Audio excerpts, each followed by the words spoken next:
Okay. Takedowns are an often overlooked part of the training in Brazilian Jiu-Jitsu.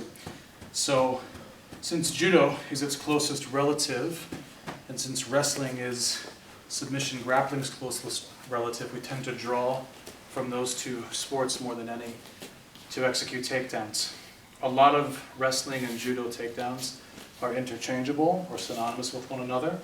They have applications for both the kimono and no gi. One technique that translates to both Brazilian Jiu-Jitsu and Judo and the wrestling or submission grappling world is called kata Guruma. It's the fireman's carry. And in order to execute this movement, I start with a grip on the collar and a grip on the sleeve. My opponent matches my grips. Right, so now you see how his arm has come under mine, which means he has the inside grip.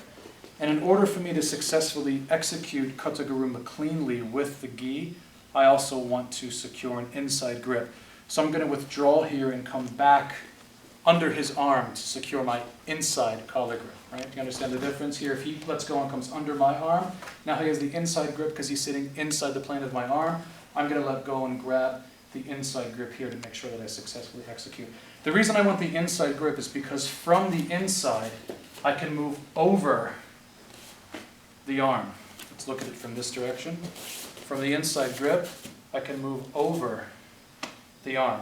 This allows me to have some control on the arm, steering it like a wheel. If I would take, switch to the inside grip please. If I would take the outside grip when I sit for the kata Guruma, look, everything's outside and I give my back or whatever, right? So, I want to make sure that I control inside grip. So if he takes the inside grip, I'm just going to switch.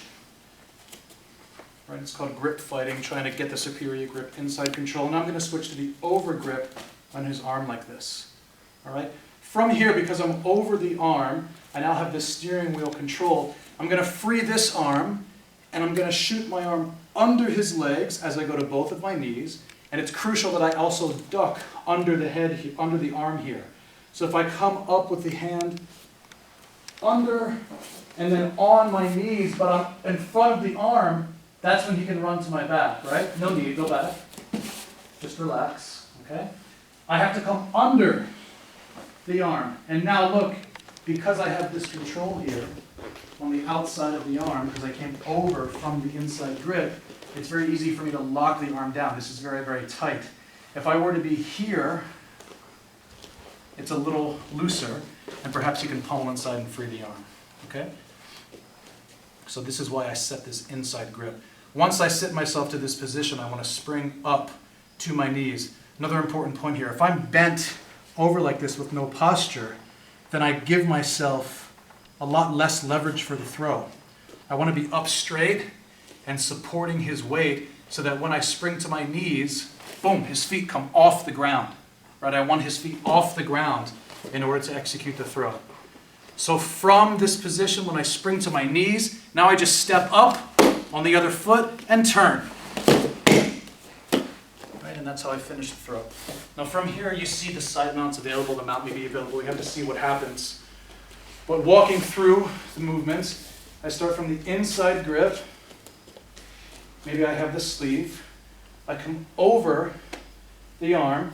Now I step back maybe to free myself in case he's gripping here. I step a little here and whip this clean. And I want to shoot the arm under the legs. Both knees go to the ground. And I want to duck the arm all at the same time. I have to insert my entire body between his legs. If I end up shallow here, like this, then it's going to be a struggle to get the majority of his body over me. So when I sit for the throw, inside grip, control the sleeve, wrap over the arm. I want to sit inside, look, deep here.